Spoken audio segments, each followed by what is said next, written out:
coupled with robust logistical support, force enablers, and multipliers to strengthen AWESOM's operational effectiveness.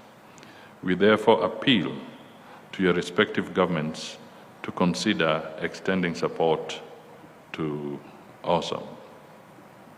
This is particularly critical. It's a matter not just of grave concern to Kenya as countries that border our neighboring nation, Somalia, but it's also a concern within the African Union. We know there is competition for resources, unfortunately for very wrong reasons. There's competition for resources in Europe in terms of the security challenges they are facing, competition for resources within the Middle East based on the challenges they're facing. And Africa has got its share of challenges. So clearly, there is an element of fatigue in how resources can be channeled to these peacekeeping efforts. But that does not mean that we should not raise the alarm as a continent. We believe that this institution is so important because Somalia has come from very far, and we would like really, if we can as a collective, help them cross the final tide of ensuring total stability in their country. So the intervention on this would be very, very helpful. I must say that one of the key recommendations in the TICAD summit, there was a very clear resolution amongst the resolutions of TICAD that support would be extended through the African Union for this fund. And I would like to call on other friendly nations to make commitments that can help us navigate this area. In the pursuit of peace, security, and stability in the eastern region of the Democratic Republic of Congo, His Excellency President William Ruto and President Emmerson Mnangagwa of Zimbabwe co-chaired a high-level meeting of the EAC SADC initiative in Nairobi on 1st August 2025. The meeting endorsed the merger of the Luanda and Nairobi peace processes, and the leadership of the African Union approved the panel of facilitators' terms of reference, mediation design, and a joint resource mobilization strategy.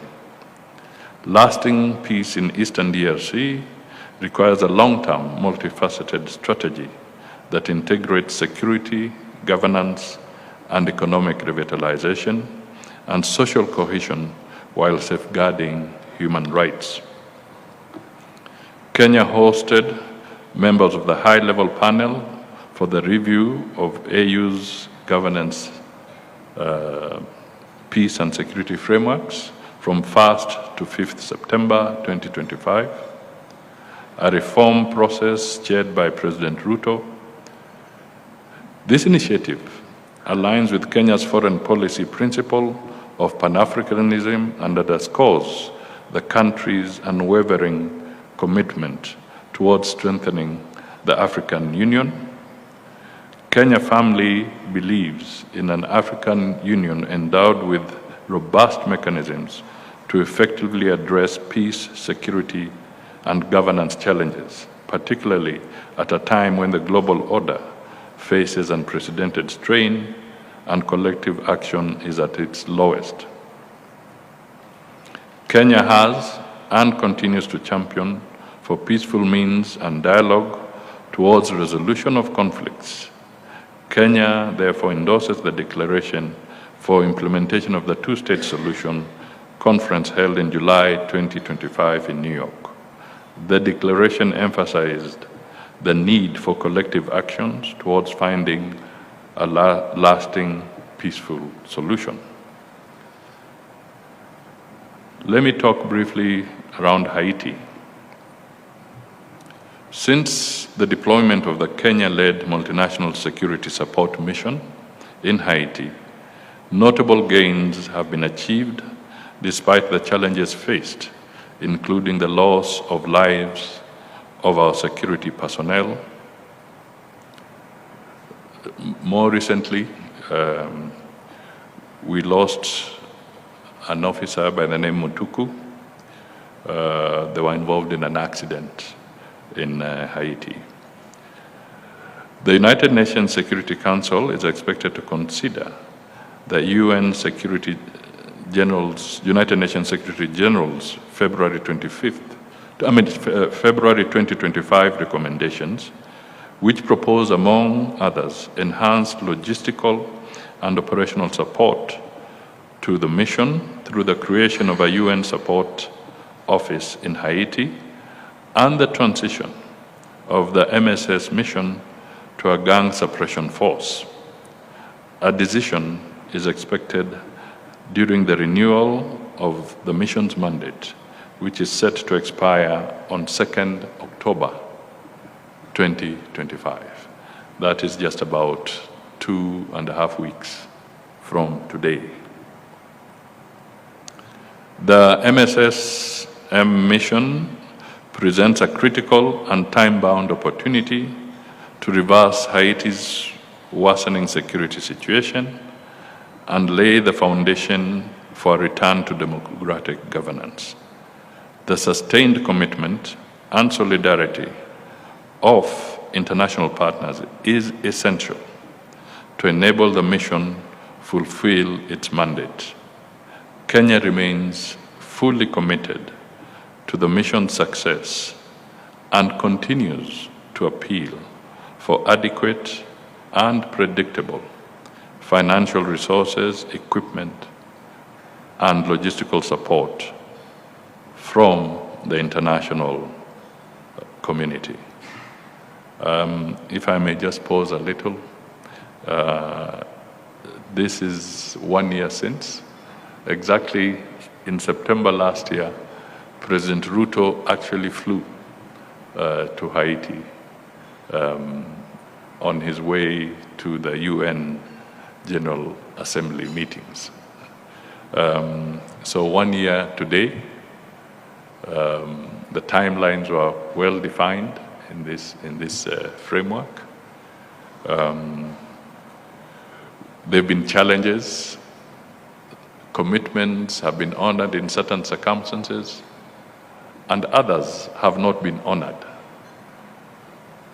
But one thing is clear: a ray of hope has appeared for the people of Haiti. Schools have reopened in some circumstances. Critical infrastructure are operational. The port, the airport, some of the medical institutions are functioning. I also had a chance to go to the Dominican Republic, which has been very supportive in providing medevac facilities for the Kenyan police there. So there's a general feeling that there's indeed hope if we can all pull together and extend a hand of help in this area. So I really wish to appeal to you that strong support for clear clarity and support for the resolutions that are necessary become critical so that we can be able to move to the next level. For Kenya, one of the things that we can proudly talk of is that as we executed this mandate, 11,000 kilometers away,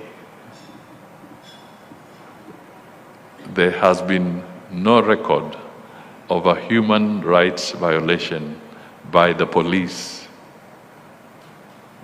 contingent that is assigned to Haiti.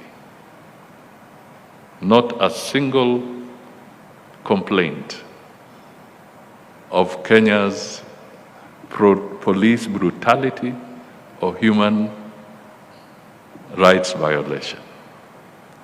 So I thought I should emphasize this, because sometimes if you don't blow your own trumpet, nobody will blow it for you. So it is a good record displayed by Kenya's police service as they execute this international assignment.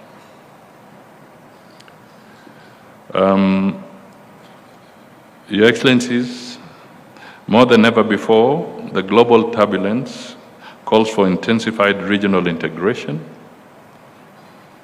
and an increased commitment to multilateralism and collective action in addressing cross-cutting challenges, including persistent threats to peace and security, the triple planetary crisis, and humanitarian crisis, among others.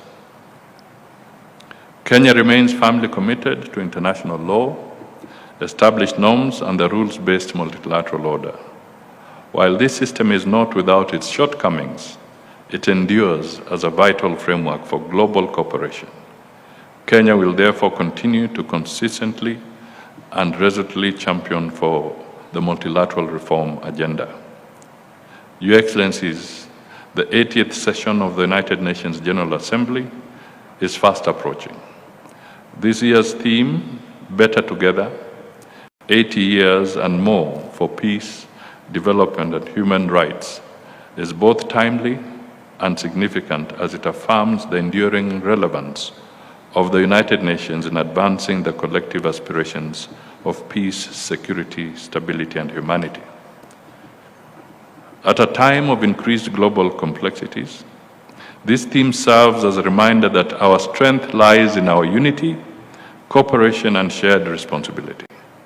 This theme resonates with Kenya's priorities of promoting peace and conflict resolutions, advancing climate action and resilience, as well as fostering equitable and inclusive development. Kenya aligns itself with this vision and underscores the importance of revitalizing multilateralism as the foundation for building a more peaceful, just, and inclusive international order. In furtherance of the multilateral reform agenda, Kenya's participation at the 4th International Conference on Financing for Development in Seville, led by President William Ruto, underscored the need for urgent reforms in the international financial architecture, domestic resource mobilization, practical tax cooperation, and long-term affordable capital, while reaffirming commitment to multilateral consensus-driven solutions that respect national ownership. In July 2025, Nairobi had the honor of hosting the 20th Ordinary Session of the African Ministerial Conference on Environment, reaffirming our country's role as a convener and champion of Africa's common environmental agenda. This provided a platform to coordinate environmental policies, enhance implementation of regional and global environmental frameworks, and strengthen collaboration to address the continent's pressing environmental challenges, including climate change, biodiversity loss, desertification, and pollution. Building on these outcomes, Addis Ababa hosted the second Africa Climate Summit a few days ago, aimed at advancing Africa's unified voice on climate action and sustainable development, ahead of the upcoming 30th session of the Conference of Parties, COP30, to be held in Belém, Brazil. Therefore, we call upon the international community to sustain its support and commitment to to multilateral environmental agreements and other related initiatives that seek to address climate change. Ladies and gentlemen, Kenya has submitted various candidatures to key international bodies, namely the candidature of Professor Phoebe Okoa for the position of Judge of the International Court of Justice, both the casual vacancy for the 2025-2027 period and the regular election for the 2027-2036 period. We have also the candidature of Mr. Mohammed Ibrahim Amin for the International Criminal Police Organization, Interpol, Executive Committee, Delegate for Africa for the 2025-2028 term. Kenya has presented its candidature for re-election to the International Maritime Organization Council under Category C for the term 2026-2027. My colleague, the Honorable Hassan Joho, Cabinet Secretary for Mining, Blue Economy and Maritime Affairs, will officially unveil the candidature on 12th September 2025, to which you are warmly invited. We appeal for your valued support as Kenya continues to champion the strengthening of multilateralism. Let me now come closer home to the United Nations office at Nairobi, Union.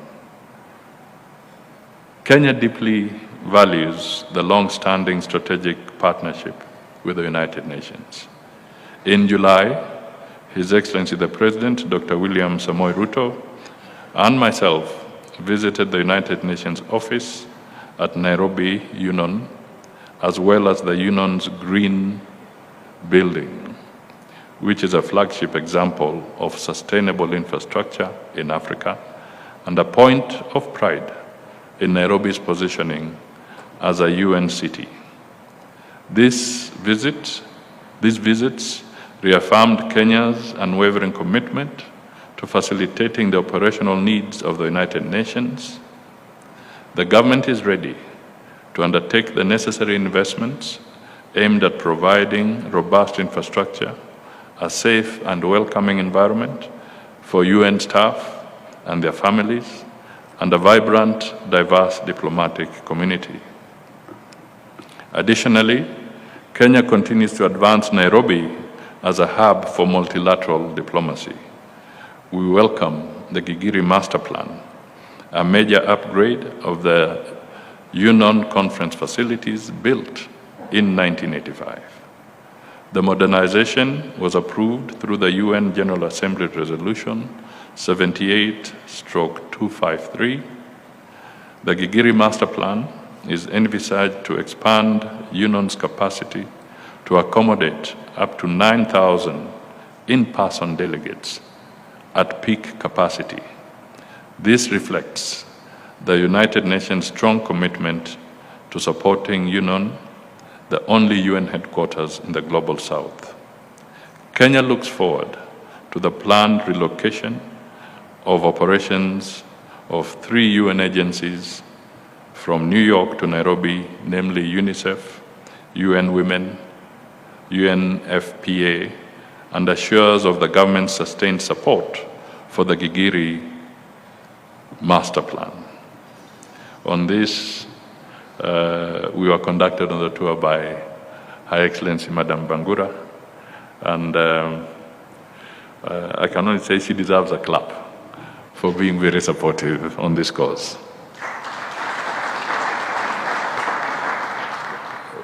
Further, to ensure the smooth working of international organizations in Kenya, we have embarked on the review of the Privileges and Immunities Act. This review is aimed at streamlining the process of hosting international and intergovernmental organizations in Kenya, incorporating measures for supporting and monitoring of the activities, as well as standardization of privileges and immunities for personnel of these international organizations and persons attending international conferences.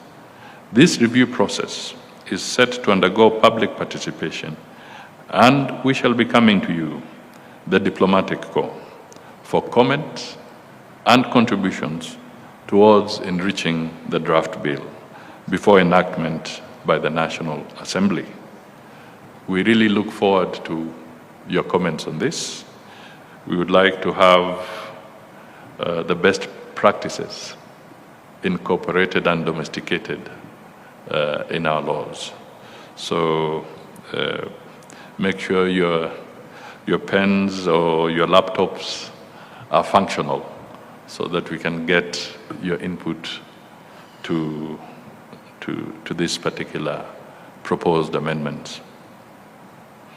In line with efforts to position Nairobi as an international multilateral hub, I take this early opportunity to invite you to the following conferences and summit.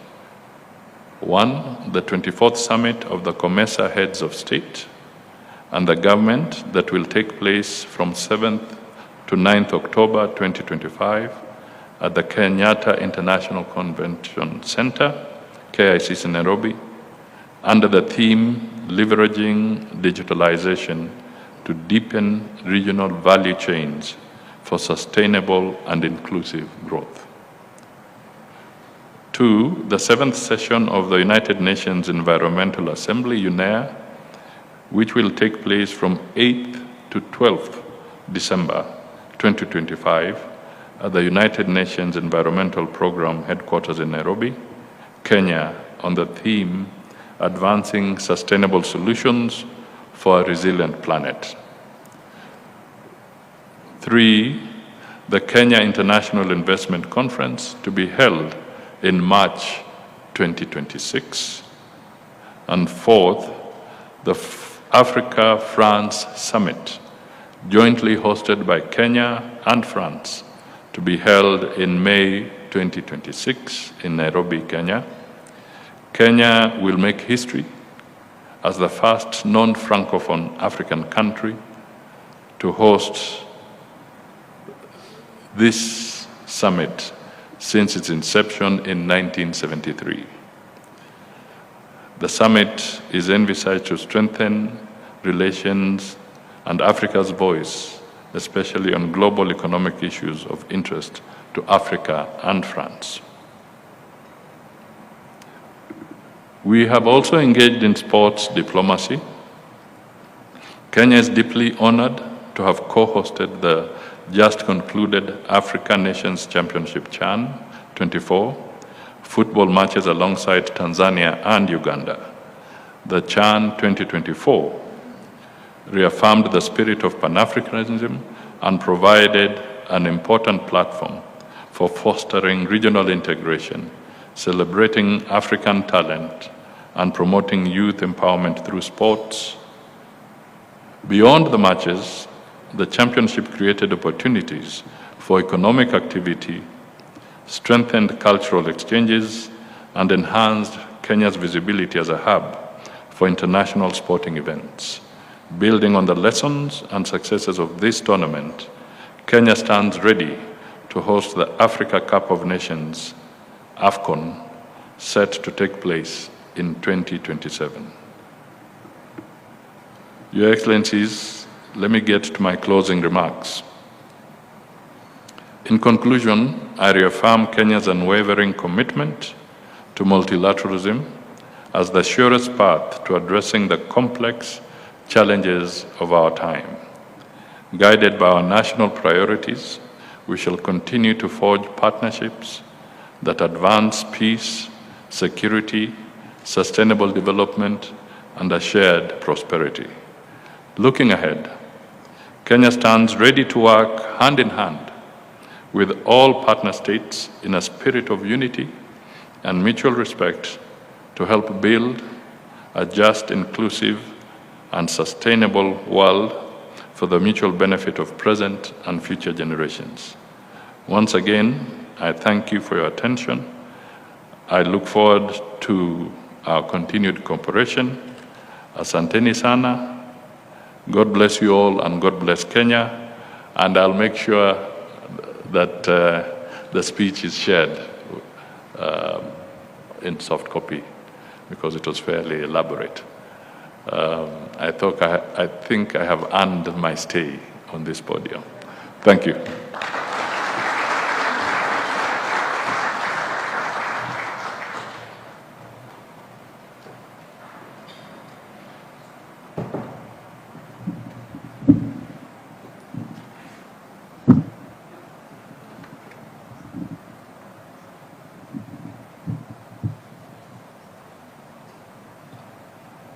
Another round of applause for the Prime Cabinet Secretary.